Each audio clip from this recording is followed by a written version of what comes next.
Good afternoon, and welcome to the 2021 William K. Reilly Awards Program. I am Dan Fiorino. I'm Director of the Center for Environmental Policy at American University and a faculty member in the School of Public Affairs. I especially want to welcome today past and present career staff of the Environmental Protection Agency who are being recognized as one of our award winners today. This is the 9th annual Reilly Awards program, named in honor of William K. Reilly, who is one of our nation's most respected and accomplished environmental leaders. We began this program in 2013 as a way of recognizing Bill Reilly's tremendous contributions to our field. So we see this as a way to highlight the work and careers of other environmental leaders through the Reilly National Leadership Awards.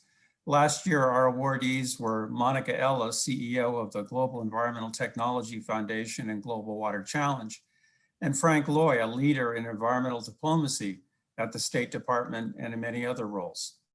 You'll be hearing all about today's award winners in our program. We also created this program as a way of developing the environmental leaders of the future. That, of course, is a big part of what a university is about, and it is something we take seriously in the School of Public Affairs. Bill Reilly is an outstanding example for our students, and we issue 2 scholarships each year to students in our master's degree programs, and we're recognizing 2 of them today. We will first hear from Vicki Wilkins, Dean of the School of Public Affairs, and then from Bill himself, who will present the student scholarships. Vicki Wilkins has been the Dean of the School of Public Affairs since 2018, and before that was the Associate Dean for Academic Affairs. She is also a Professor of Public Administration and Policy in our school. Dean Wilkins came to American University in 2014 from the University of Georgia. She is a recognized scholar in the fields of representative bureaucracy and human resources, and has always been a strong supporter of the Reilly program. Please welcome Dean Vicki Wilkins. Good afternoon, everyone, and thank you, Dan, for that introduction. I'm proud to welcome you to the 2021 William K. Reilly Awards program. This is always a fun program and something that's very near and dear to the SPA heart. It's a chance for us to recognize people committed to improving the environment, honor Bill Reilly, celebrate accomplishment, and meet with old friends. I have to tell you that this is one event you want to get to in person because it's a lot of fun. And I'm sorry we can't be together this year, but please plan to attend next year when we're back together.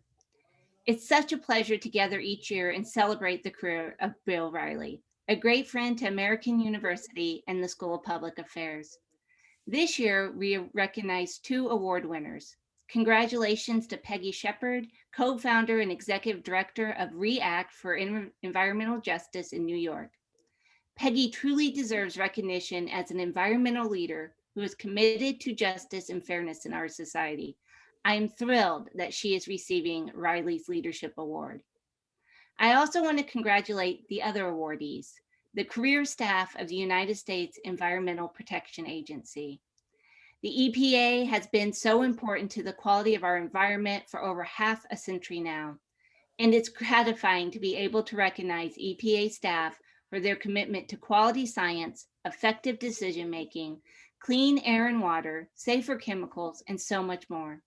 And I have to tell you, I'm thrilled to have Administrator Michael Regan speaking today and accepting the award on behalf of the EPA career staff. It is more than appropriate that we are hosting the current EPA administrator on this program. Bill Reilly, as a leader, set a high standard for EPA as a science-based professional organization working on behalf of the American public.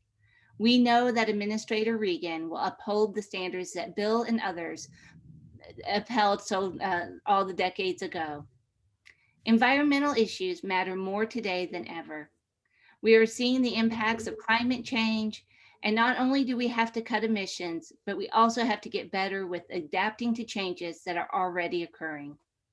We learn more every year about the harmful health effects of air pollution. Water pollution is an ever-present concern, and much of the country now is entering the time of severe water shortages. The need for good science, quality analysis, and sound strategic thinking is as compelling as ever.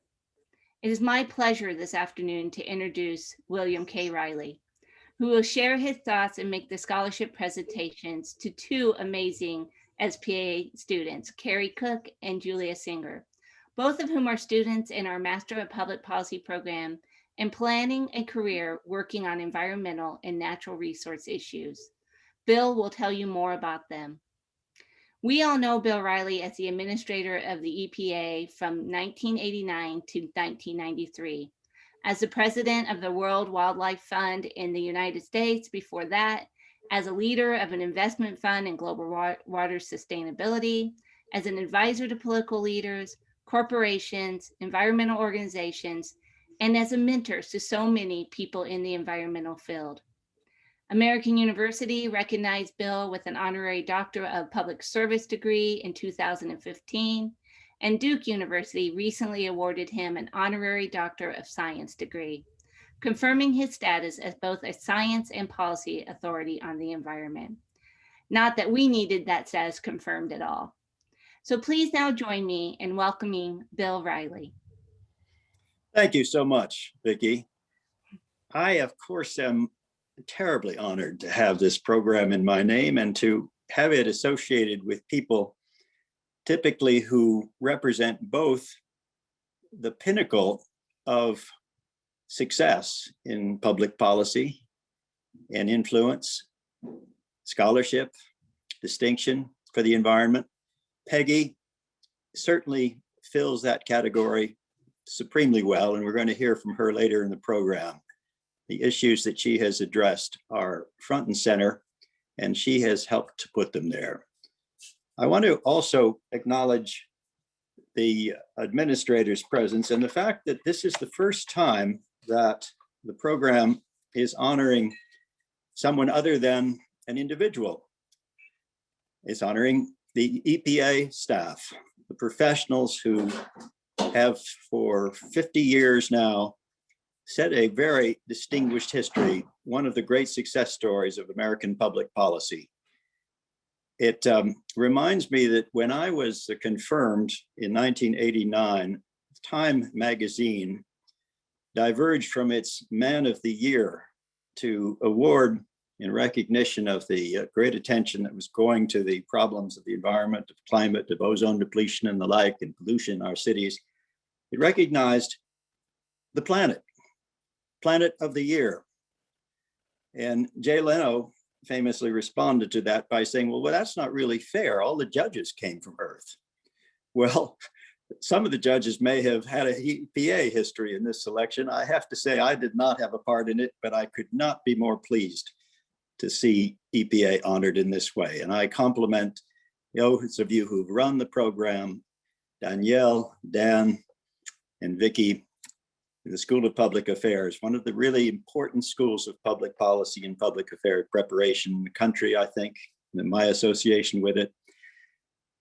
Probably the most satisfying part of my association with the program has been with the students. They are invariably earnest, intense, imaginative, and successful beyond their years. I look at Carrie Cook's CV, and my first question is, how did she pack so much public service into so relatively few years? She's been an assistant to the governor of Maryland. She's negotiated on behalf of a beloved interest of mine, the Chesapeake Bay. She has been concerned with land use, with relations with the legislature on behalf of the governor, and also with counties and local governments and cities. Her distinction, she's Phi Beta Kappa from the University of Maryland in Baltimore, speaks for itself. And I just want to say, Carrie, that I am very proud to see you bear my name in this way. Thank you, Administrator Reilly. This is truly an honor to be recognized and to be here with all of you, Dean Wilkins, Dr. Fiorino, Danielle, of course, who came up with this amazing program, and all of the folks from the EPA. It's a true honor. I have obviously really enjoyed my Master of Public Policy program thus far. I want to give a special shout out to our excellent faculty members, including Dr. Fiorino, who not only do a wonderful job giving us information and exposing us to all of these resources, but are also a resource themselves for us. And they have infinite connections and wisdom and experience that all of the students really benefit from. As the administrator referenced, I've had a fairly short but exciting career thus far at first at the governor's office and then at the Maryland Department of Natural Resources, which I have really enjoyed. And I'm looking forward to finishing my master's, moving forward in my career in environmental policy, possibly exploring some options on the federal side. So I just wanted to thank you all again so much for being here and for this excellent program. Thank you, Administrator Reilly. Well, thank you for a very lucid explanation of that career and your expectations and the energy and personality you bring to this cause. You're going to be very successful, I predict. Well, let me turn to Julia Singer, a different kind of CV, a fascinating breadth of involvements in science. And with a very strong interest in the confluence of science and public policy, particularly environmental policy. And Julie, what I'm struck by in your history at the University of North Carolina in Wilmington and your scientific background is you have been concerned with some of the really big issues in science and marine science particularly, which is an area that I don't think has had enough attention, frankly. We don't have a national policy for the oceans in the United States in the way that we have for air and for water, for some other environmental issues, toxic substances. You have been concerned specifically, practically, and in the field with reducing diamondback terrapin bycatch. Well, bycatch is an issue of very important concern. Particularly as so many species are being depleted in the oceans. And it's an issue that I have worked with at World Wildlife Fund when I was president there, and they are continuing to take very seriously. They, in fact, formed a prize to figure out how to have tuna fishermen avoid taking dolphins. And some fishermen figured out how to win that $25,000 prize. It took them a few weeks. You also have worked with seaweed, which is the underappreciated source of major carbon sequestration in the world, can be a very significant contributor to carbon emission reduction and to control of the carbon in the oceans. You worked with some issues that I have to say I have no knowledge of. The recapture and surveying of permit fish, the upside down jellyfish. If we had more time, I would love to talk to you about some of these. You've worked on these in the United States and Central America, and in every way distinguished yourself as a marine scientist with an interest in technology and public policy. And I'm so pleased to see you get this award. I wish I could hand it to you personally. Thank you so much, Administrator Reilly, for your years of hard work, for the scholarship award, and for that lovely introduction. It's an honor to be recognized among so many amazing environmental leaders. So as mentioned, my name is Julia Singer, and I've just finished my first year of the Master of Public Policy program at American University, concentrating in science, technology, and the environment. Before attending AU, I completed my Bachelor of Science degree in marine biology at the University of North Carolina, Wilmington, where I concentrated in conservation studies and minored in sustainability. During my undergraduate career, as hinted at, I participated in a wide variety of research projects that spanned environmental psychology, mangrove and seagrass restoration, coral reef monitoring, rural environmental impact assessments, and diamondback terrapin habitat surveying throughout North Carolina, Calabash Key, Belize, as well as Queensland in Australia, before I completed my undergraduate honors thesis, focusing on utilizing blue crab morphometric analyses to inform diamondback terrapin bycatch reduction strategy. Through these projects, I solidified my passion for environmental conservation and decided to work towards expanding my knowledge on the policy side of sustainability. And while at American University, I felt very lucky to have opportunities to participate in short-term professional engagements outside of my wonderful classroom experiences. I've worked with Signal Group DC, the Roosevelt Group, and now with the Government Accountability Office, where I am improving my policy analysis and research skills. Following graduation, I plan to focus on fishery management, ocean conservation policy, or another sector where I can combine my passion for protecting marine life with making lasting policy change while being cognizant of environmental justice and equity concerns. So I would like to once again thank Administrator Reilly, as well as the School of Public Affairs, the Center for Environmental Policy, and everyone else who made this scholarship possible. And I look forward to continuing on my environmental policy career and hearing from our esteemed award recipients. Thank you. Thank you, Julie. Well said. As we think about Peggy, and we're going to have her introduced separately in a few moments, I just want to say one of the proudest things I did at EPA was establish the Office of Environmental Justice. And it has thrived and made an important contribution to environmental policy in recognizing those who were disproportionately affected by the pollutants that EPA controls.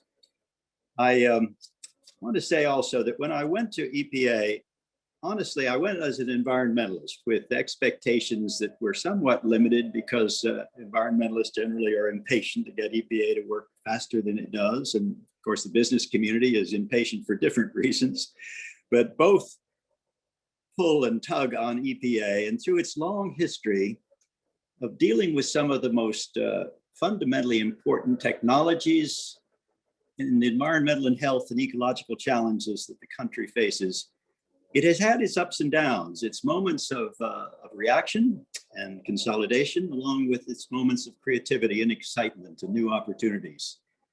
I think at the moment, as the president is smiling on EPA and the administration is supporting it, and we have an energetic, new, highly qualified administrator, we have very high expectations of the agency.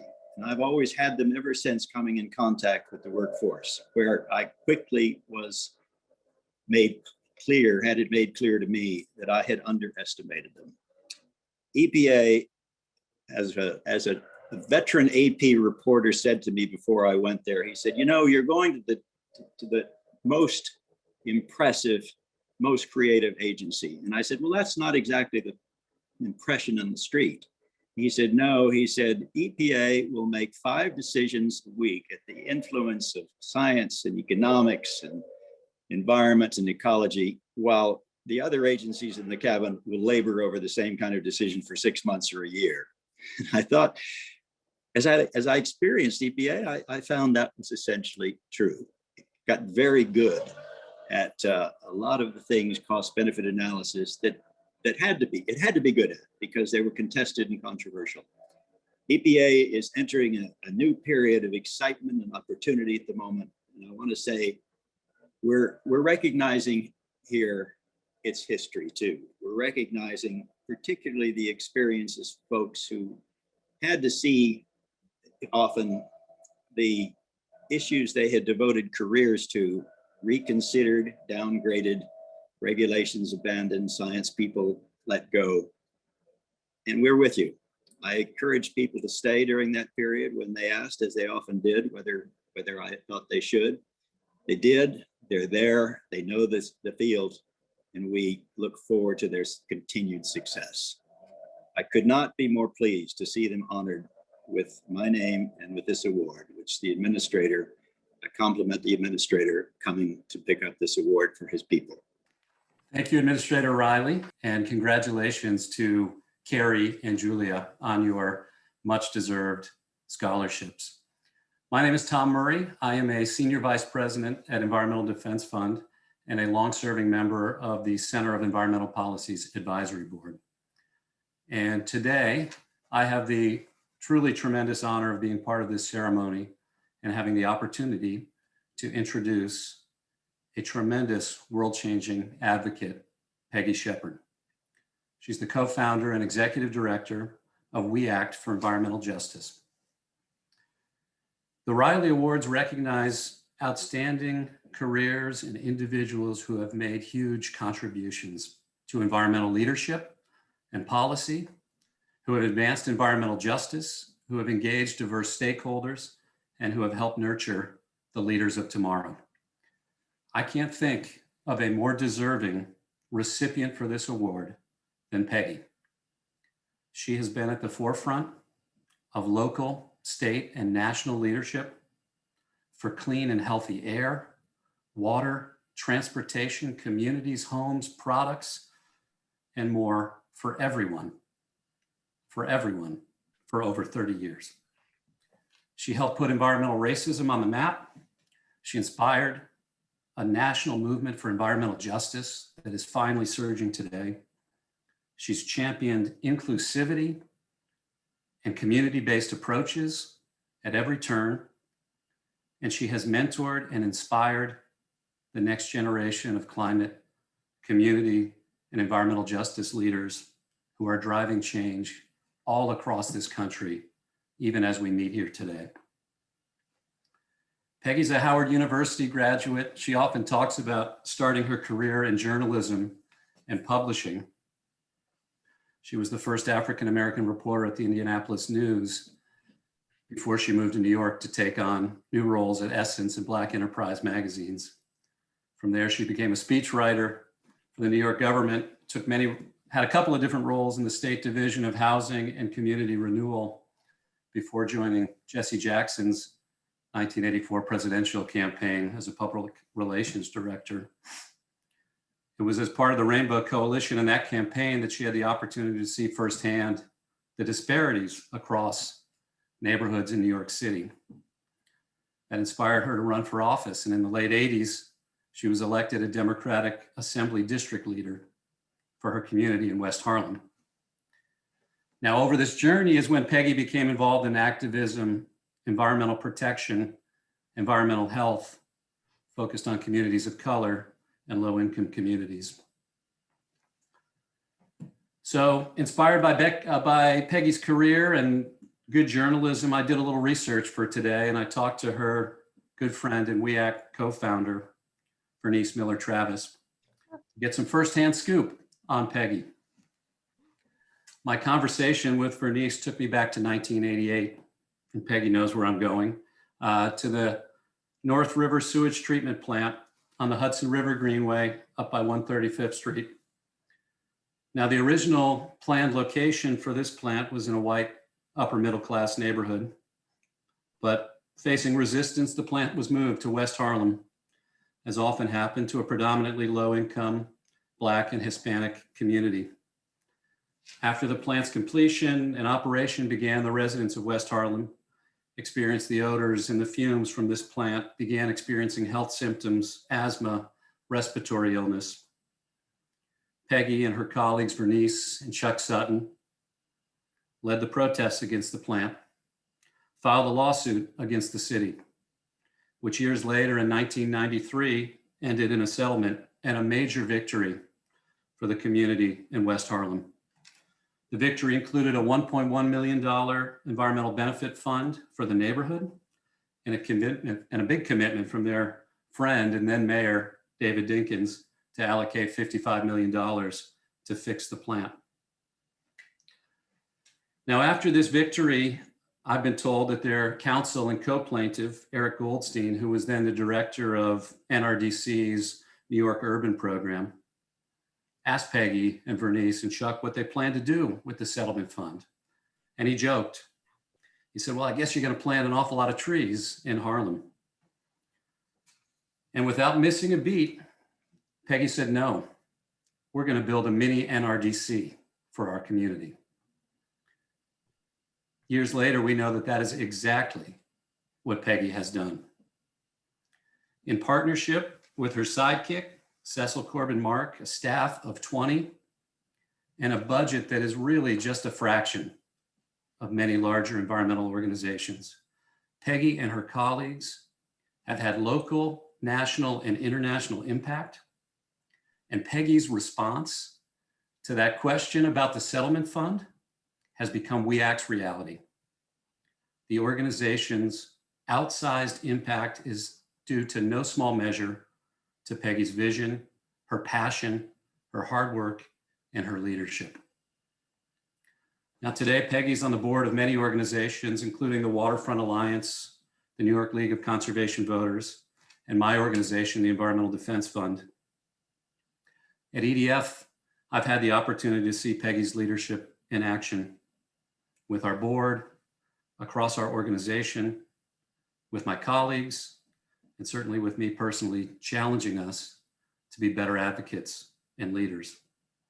And many of us will not forget a visit that Peggy led to a Richmond refinery in Richmond, California, so we could see and feel and smell firsthand the impacts that this facility was having on the community, and personally know the work that Peggy has been fighting for over 30 years.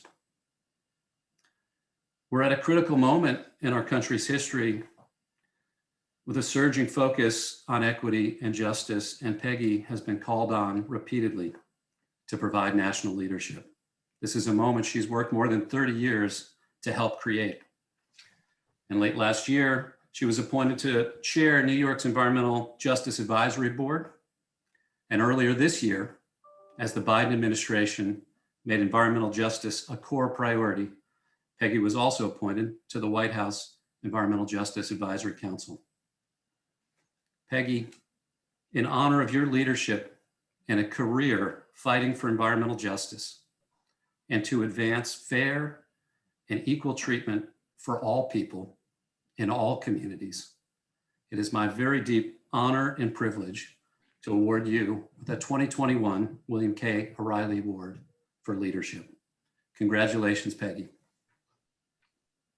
Oh, wow, Tom, thank you so much. My goodness.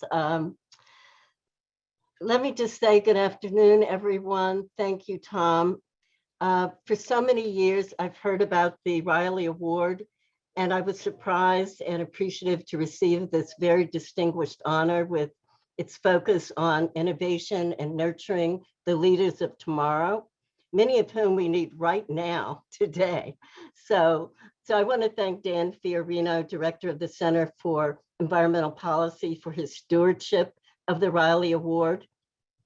Thank you to Dean Wilkins, and of course, to Bill Reilly, who started the Office of Environmental Equity under his tenure at EPA, and to the environmental justice pioneers who were strong advocates of that office, now called the Office of Environmental Justice. So once again, thank you, Bill Reilly. You know, this recognition comes at a time of racial reckoning, the climate crisis, and a global pandemic. It is an inflection point for the national environmental justice movement. This country is experiencing a moment of crisis that has sparked despair, yet has catalyzed action, crisis that serves as a wake-up call. And so many of us are now woke to the commonly held values that many of us share.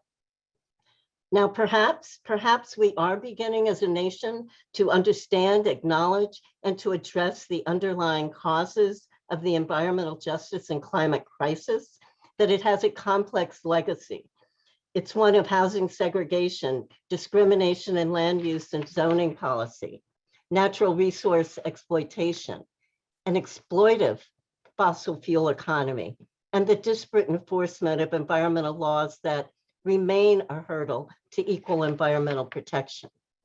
Now, I believe that this award is an acknowledgement of the vigor, the vision, and the strength passionately exhibited by thousands of affected residents of color and low income, those here and abroad, working within the multi-issue, multiracial environmental justice movement. This environmental, economic, and social justice uprising is a dynamic one that has redefined environment to embrace all the habitats where we live, work, play, and go to school. The environmental justice vision is to expand democratic space for all our voices and perspectives to be heard and incorporated into solutions that work. Now, the challenge I've been offered and the challenge I have embraced is that all residents should have access to clean water and clean air, equal environmental enforcement and protection, and equitable land use and zoning. Many of us are sick and dying from disproportionate environmental exposure to pollution, toxins, and policies that have scarred the health and quality of life of residents in communities of color and low income, especially children, Indigenous peoples, and the elderly. Now, this year we were introduced to research from a Harvard study that found a clear link between COVID-19 mortality and the chronic PM 2.5 exposure that disproportionately impacts communities of color. And it helps explain the high percentage of Black residents who have died from COVID-19. In fact, millions of people of color in this country and abroad are living in communities that fail to meet clean air standards as set by the Clean Air Act.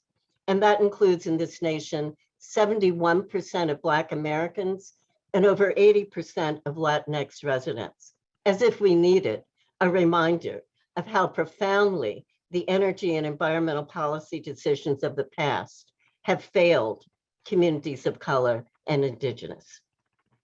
So these are the dynamics that have galvanized my attention, energized me, and challenged We Act over the past 33 years to create that power shift that lifts the local voice of affected residents to really mold and infuse public policy with their expertise, their passion, their sorrow, and their hope. And my vision and agenda for the coming decade places communities at the center of dialogue, planning, action, and change. But I wasn't aware of these dynamics when I first began as a political activist running for election as Democratic Party leader in West Harlem in 1985. I had come to New York, though I grew up in Washington, D.C. and Trenton, New Jersey. I'd come as a newspaper reporter with a vision of becoming a magazine editor in New York City. And I arrived there and worked as a books researcher and a magazine editor before joining political campaigns and being elected Democratic district leader representing West Harlem in the late 80s. So in 1988, I co-founded We Act with Bernice Miller-Travis and Chuck Sutton, as we really took up the challenge to organize the community and ultimately hold New York City accountable for the polluting operations of a new sewage treatment plant. We also decided to sue the MTA for maintaining 1/3 of the entire New York City bus fleet in uptown neighborhoods. I became a delegate, Bernice and I, to the first People of Color Environmental Justice Summit in 1991, where the 300 delegates developed the 17 principles of environmental justice. And then the National Environmental Justice Movement was off and running with a mandate to go home and organize a grassroots base of organized residents and affected residents. So We Act's strategy and theory of change is that we can build healthy communities by organizing and engaging affected community residents in environmental decision-making through the methods of organizing, membership development, leadership training, community-based research, advocacy and policy, and movement building. And to help build movement capacity, We Act opened a federal policy office in Washington, D.C. 9 years ago to elevate the voices and perspectives of frontline communities of color in Congress and at federal agencies. Our DC office also coordinates a network We Act organized about 13 years ago with 55 environmental justice groups across 28 states, initially called the Environmental Justice Leadership Forum on Climate Change. So as a result, for the past 33 years, We Act is focused on community-based research on air quality and toxics with our Columbia School of Public Health partners, where we are contracted to translate the environmental health research findings to community education and policy change. And that partnership has been effective and has had significant impact on the passage of legislation and new policies that are protective of communities. Now, data from that partnership has also contributed to legislation on pesticide notification, a ban on BPA and toxins in children's products, and transformation of the New York City diesel bus fleet to hybrids, and now they're being transformed to electric buses as well. We're also today working to implement the Climate Leadership and Community Protection Act, which is a bold climate action policy that requires a 50% reduction in greenhouse emissions by 2030 and sets timelines for achieving 100% renewable energy economy-wide by 2050. And it will distribute 40% of energy benefits to frontline communities. In fact, my organization, REACT, might not be as strong on environmental health if it had not been for the innovation of Clarice Taylor at the EPA in the late 90s, developing the Community University Partnership Grant Program.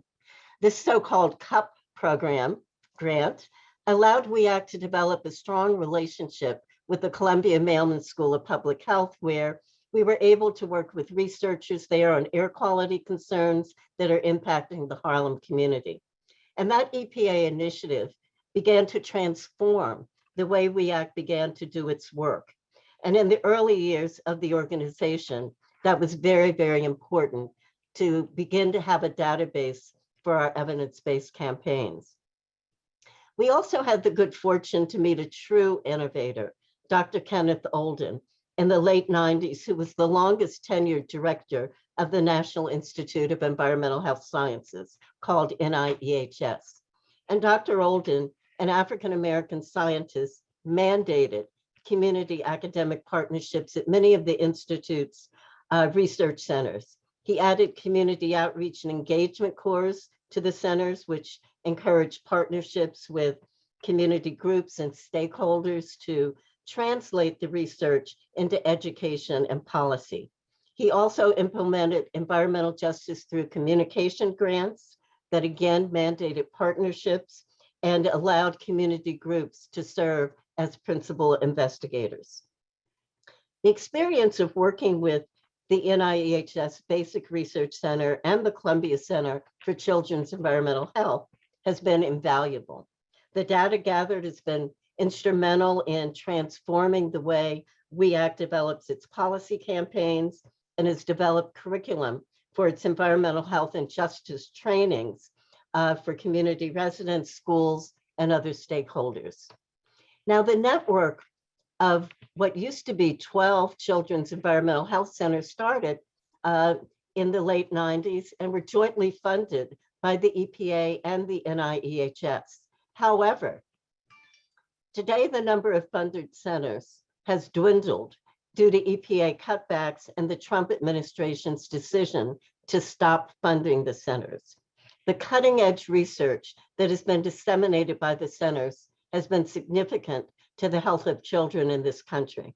And I hope the EPA will once again put children first and start to refund the center program with the NIEHS.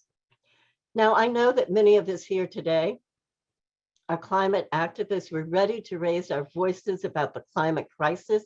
We're ready to lead our communities, the nation, our region, up to the path toward achieving a just, responsible, and ethical climate change future. We can achieve decarbonization and a safer future by advocating for policies and initiatives that protect the most vulnerable communities of our country, and by taking action to create a just transition to a clean, renewable energy economy and future. But we also have to ground our climate policy solutions in the understanding that climate change and exposure to pollution does not harm all communities equally. And those factors contribute to the glaring health disparities and increased risk of death from COVID-19 that was experienced by Black New Yorkers.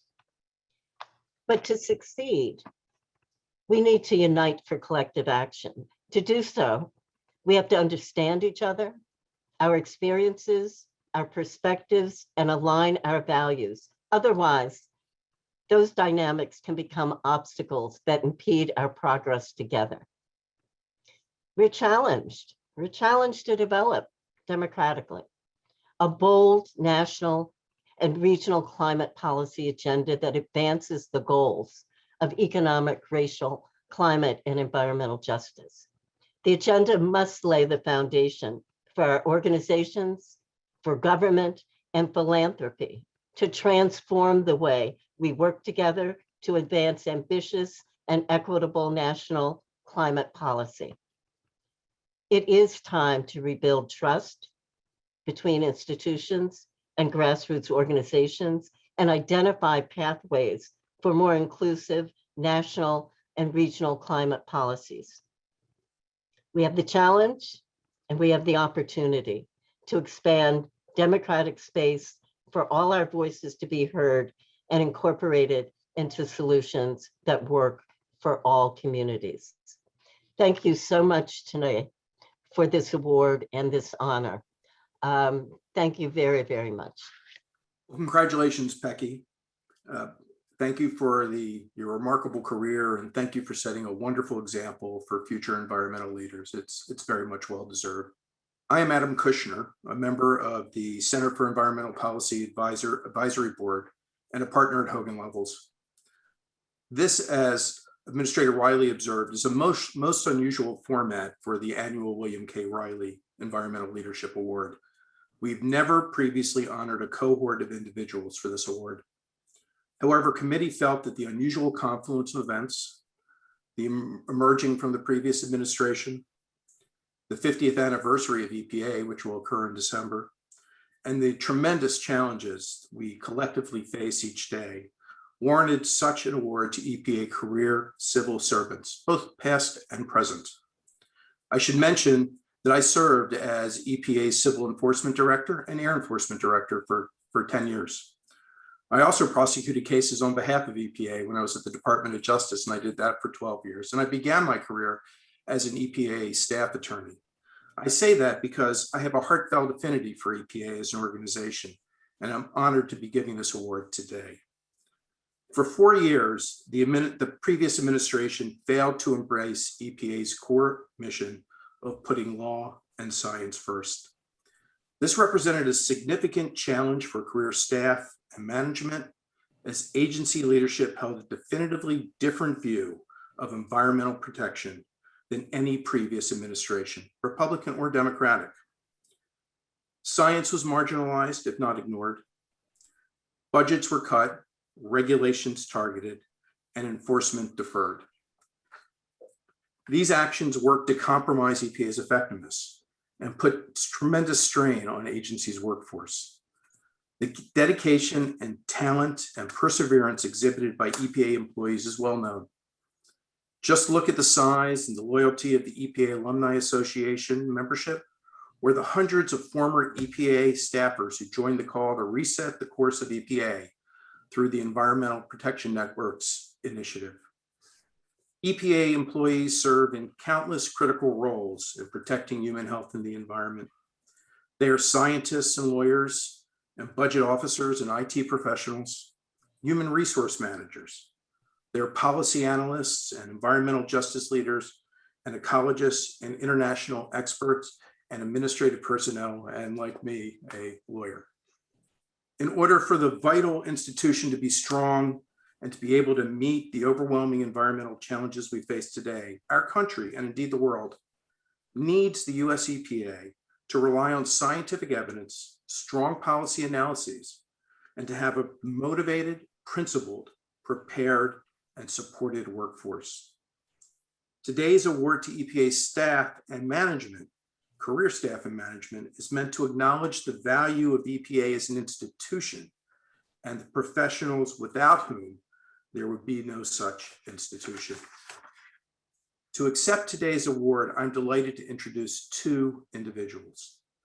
First, Jennifer Orme-Zavalata, EPA's current science advisor and acting administrator for the Office of Research and Development.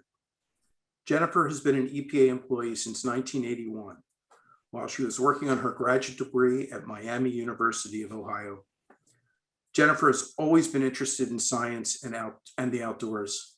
Growing up outside of Cleveland, Ohio in the 1960s, she lived through the Cuyahoga River fires and witnessed Cleveland's pollution from steel mills firsthand, necessitating even street lights being turned on during sunny afternoons. That, Rachel Carson's publication of Silent Spring and a school field trip to a wastewater treatment plant helped Jennifer realize her fascination with water. There were a lot of environmental challenges at the time, and it was all influential in pushing Jennifer towards environmental science and toxicology. Jennifer's advice for fledgling scientists is to not be discouraged by some of the rhetoric or the scrutiny that's been placed on science, particularly in this day and age. Science is a process. Don't get hung up on seeking perfection, because rarely are you going to achieve perfection in science. You have to be able to live with and understand uncertainty and variability, and you have to be able to explain it in plain language.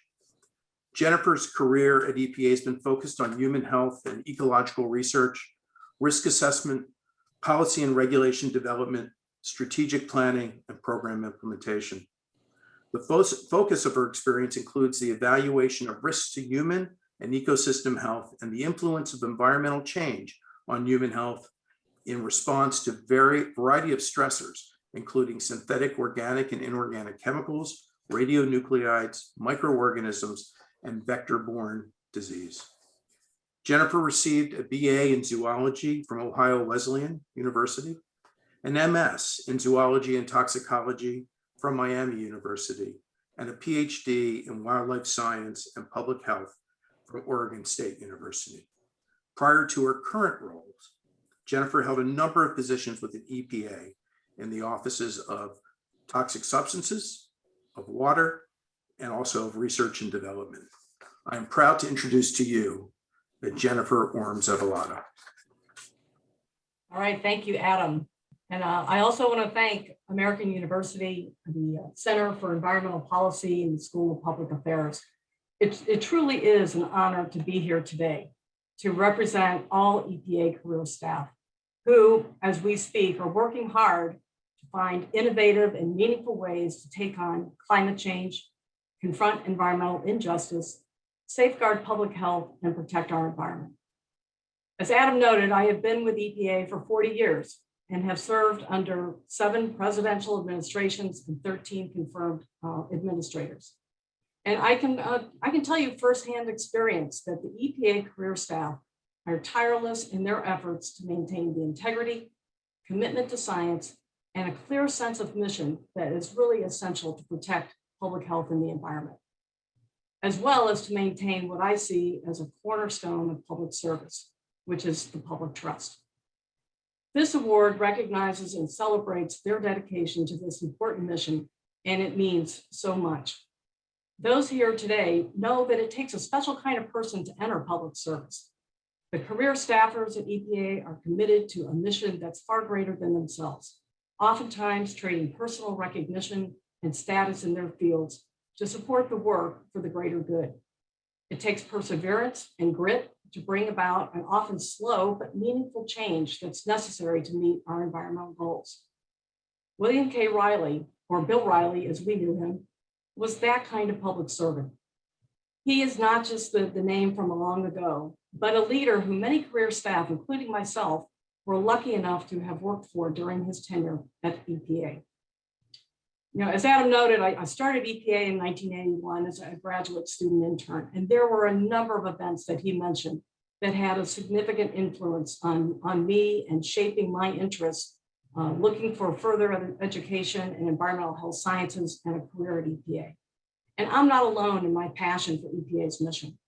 EPA's career staff are among the most dedicated public servants that are working tirelessly to protect human health and the environment. Personally, as a scientist at EPA, Bill's legacy of elevating and strengthening the role of science at the agency holds a very special place in my heart. Among other things, he was responsible for creating the in-house Council of Scientific Advisors and establishing the role of the Science Advisory, a position that I have held at the agency for over the last 4 years. He clearly saw that the intersection between environmental protection and a strong economy is a sound intersection. And he believed that our nation's environmental leadership is both a responsibility and an example that would help strengthen our position around the world. The high standards that were set by Bill Reilly continue to drive the work of the career staff at EPA. In my position as the Acting Assistant Administrator for the Office of Research and Development and as EPA Science Advisor, I work closely with people from across the EPA, from regulators to scientists to responders, and yes, Bill, including lawyers, along with a number of other critical roles that EPA employees play, all to help achieve our mission. Today, the career staff at EPA carry this mantle forward, and they work hard to find innovative solutions to the environmental challenges we face and to lead the world in both the environmental protection of our air, water, and land, as well as in our science that helps to support that work. As part of this work, we have redoubled our efforts to incorporate environmental justice concerns into environmental protection efforts and nurture the future leaders of tomorrow. I have never seen a more dedicated, mission-driven group of people, and they will be the first to tell you that sometimes it gets hard. It gets hard when people conflate EPA's goals with politics. And it gets hard when you're working through a pandemic of historic proportions. But you know, EPA career staff, they keep their eyes on the prize. They know that their jobs are to protect public health and the environment, and that it's more important now than ever, especially as we race against time and climate change. So thank you from all of us for this wonderful award that's made in honor of one of our strongest advocates and thinkers. And thank you, Administrator Regan, for your support as you embark on your tenure as EPA Administrator. We will all continue to work hard to fulfill Bill Reilly's legacy. And with that, Adam, I'll turn it back to you. Well, thank you, Jennifer, and your remarks were heartfelt. And it's now my privilege to introduce you to Administrator Regan. EPA Administrator Michael S. Regan was raised in Goldsboro, North Carolina, the son of public servants Zeb and Mavis Regan. Administrator Regan has a brother and a sister and grew up enjoying the outdoors while hunting and fishing. His hometown of Goldsboro was what we call a fence line community. It's what we call a fence line community. It was located 6 miles from a coal-fired power plant. I believe it's the H.F. Lee power plant, one I know well from my time doing power plant work in the enforcement office. And that power plant supplied electricity to Wayne County in East Central North Carolina. As a result, young Michael experienced respiratory issues. Administrator Regan attended a college at North Carolina Agricultural and Technical State University, the largest HBCU, and where he decided to enter the environmental science field. Following his college graduation in 1998, he served as an intern at EPA's Office of Air Quality Planning and Standards in Research Triangle Park in North Carolina, followed by a 2-year management internship where he served as a special assistant to former and beloved EPA Deputy Administrator Bob Perciasepe. Administrator Regan's tenure at EPA also included 10 years as a career employee in both the Clinton and Bush administrations, including in the Office of Air under Jeff Homestead. Michael eventually returned to his origins in the Office of Air Quality Planning and Standards, OAQPS, for those of us who know EPA well, Research Triangle Park. From 2008 to 2016, Administrator Regan served as a staff member at the Environmental Defense Fund, eventually serving as its Southeast Regional Director. In his role, he led EDF's initiatives to expand clean energy and introduced the historic Save a Watt program, the first ever utility-led efficiency program in the Southeast. North Carolina Governor Roy Cooper named Administrator Regan to serve as Secretary of North Carolina Department of Environmental Quality in January 2017. He adeptly took over the agency after years of budget cutting and turmoil, with a focus on bringing together and listening to people with divergent views. Administrator Regan led the development of North Carolina's climate change and clean energy plan, the first of its kind in the Southeast, and with the goal of making the state carbon neutral by 2050. He also introduced one of the first led environmental justice efforts, the North Carolina Environmental Justice and Equity Board. He challenged its 16 members to, quote, stand shoulder to shoulder with us and acknowledge that we are all responsible. Administrator Regan was nominated by President Biden to serve as EPA Administrator And I'm pleased to report, as was widely reported, that 16 Republican senators voted along with the Democratic colleagues to support his confirmation, a most welcome change in today's divided Congress. If that is not an indication of bringing people together, I don't know what is. Administrator, it is my honor to present you and EPA career staff and management with the 2020 William K. Reilly Award. Congratulations. Well, thank you, Adam, for that very, very kind introduction. You know, it's an honor to be here today and to be joined by Administrator Bill Reilly, one of the environment's greatest champions and someone who is deeply respected by EPA's career workforce. Administrator, thank you for your decades of outstanding leadership and for making the motto, "Listen to the scientists," a hallmark of your legacy. I can promise you one thing, that we will indeed listen to the scientists. I'm also pleased to be joined by Peggy Shepard, a trailblazer for environmental justice and someone who I deeply admire, always speaking truth to power, representing for the people. I'm grateful for our close partnership as we work together to deliver environmental protections for all people, and congratulations for your recognition as well. You know, it gives me great pride to accept this award on behalf of EPA's vastly talented career public employees, those who don't just come and go as administrations change. I'm sure Administrator Reilly would agree that they are the heart and soul of our beloved agency, and I'm grateful to work beside them every single day. As was mentioned by Adam, I got my start at EPA more than 20 years ago. I served under both Republican and Democratic administrations for roughly 10 years as a career employee. And I was deeply inspired by the colleagues I had the privilege to work with then. Returning to EPA is like coming back home. Yes, there are some familiar faces from all those years ago, but there are plenty new ones as well. Recent college grads eager to make their mark on the world, scientists whose lifelong dream has been to work at EPA, tech specialists who keep us going and make it possible for us to meet our mission. You know, whether they've been here for 50 years and 7 employees actually have, or whether they've just begun settling in, what all of EPA's career employees have in common is the unshakable commitment to improving people's lives. They come to work every single day in pursuit of making our communities safer, our families healthier, and our futures brighter. When I first met with EPA career staff shortly after being sworn in, I asked them to take a moment to think back when they first joined EPA.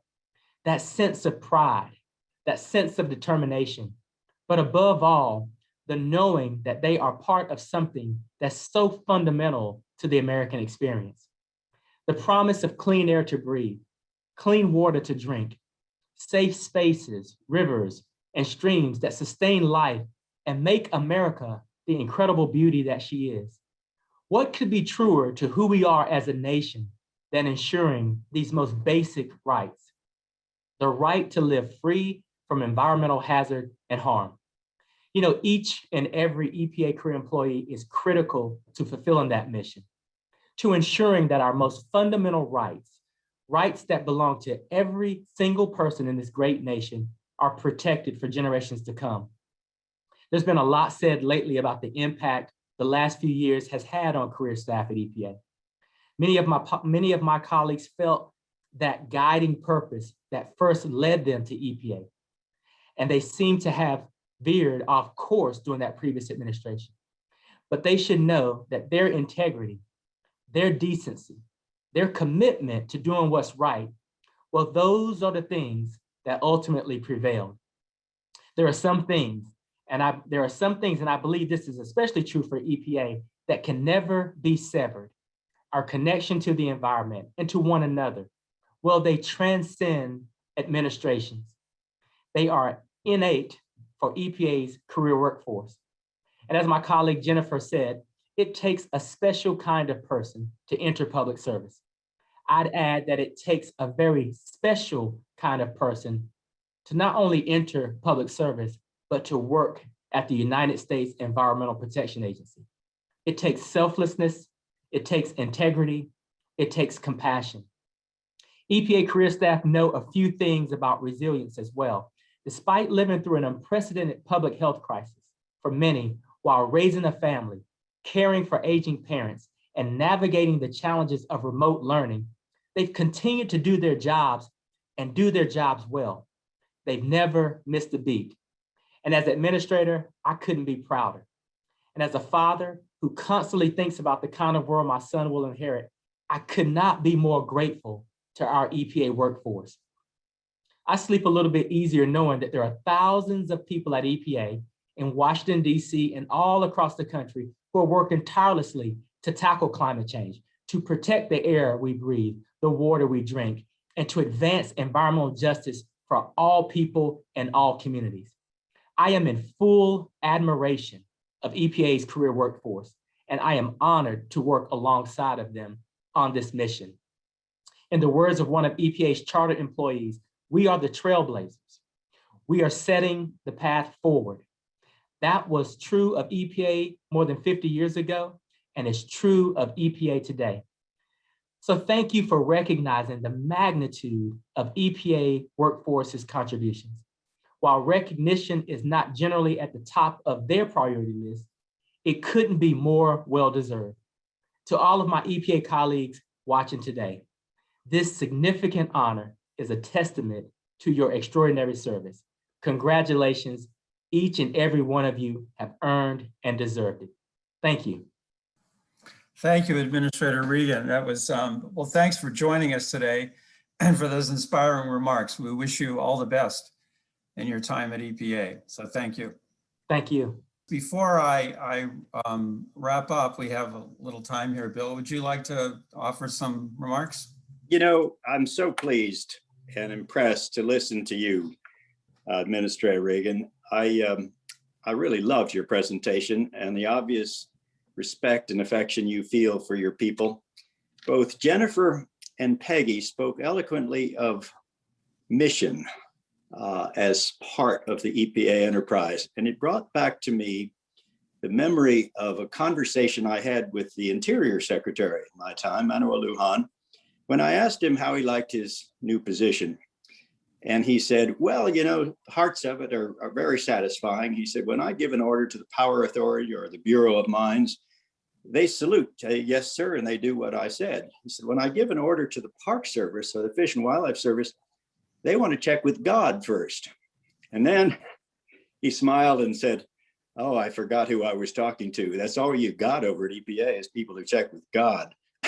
And, you know, the sense of mission which characterizes the place and doesn't in any way diminish the fact that what we do or did or do now is regulate honestly with rules based on statutes, on laws, on science, on public expectations, but also with a strong regard for mission.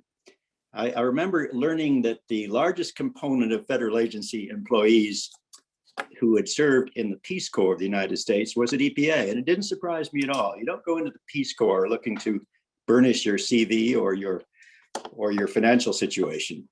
So you've got a marvelous group of people. And I mentioned before you came on the program that I went to EPA with an environmentalist impatience and some occasional disappointments with EPA. And I came away with a sense that it is the most committed agency.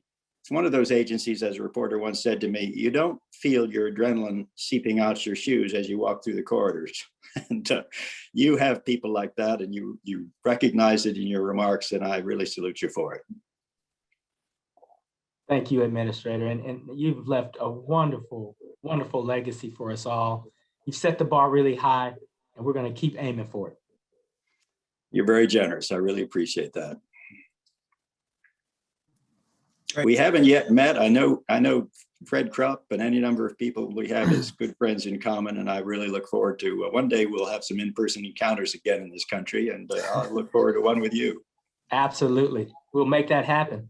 I look forward to it. Yes.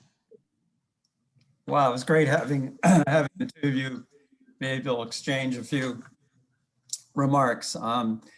So I'm going to wrap up our program today.